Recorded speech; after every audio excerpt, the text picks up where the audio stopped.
இந்த micellar water வந்து ரொம்ப ஒரு ஸ்பெஷலானது. இப்போ ஒரு ஃபியூ இயர்ஸா அது வந்து ரொம்ப ட்ரெண்டிங்கா இருக்கு. அதில ஹைட்ரோஃபிலிக், ஹைட்ரோஃபோபிக் அப்படின்னு 2 பார்ட் இருக்கும். ஒரு செல்லுக்கும். ஒரு பிட் ஆஃப் தட் அந்த இன்கிரீடியன்ட்லேயும் 2 இருக்கும். அதனால ஒண்ணு வந்து நம்மளுடைய ஸ்கின்னுக்கு வேணுங்கிற ஈரப்பதத்த அது எடுத்துக்கும்.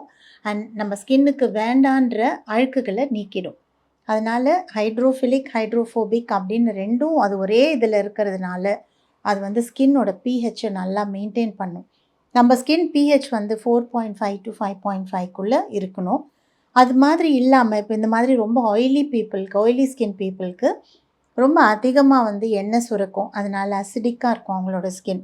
சில பேருக்கு ரொம்ப ட்ரையா இருக்கும். அது ஆல்கலைனா இருக்கு அப்படின்னு சொல்லுவோம். ஸோ நம்மளுடைய ஸ்கின் வந்து அசிடிக் தான். பட் ரொம்ப அசிடிக் கிடையாது. 4.5 to 5.5 பிஹெச் ஸ்கேல்ல. ஸோ நம்ம அத மெயின்டெயின் பண்ணாலே ரொம்ப நல்லாயிருக்கும்.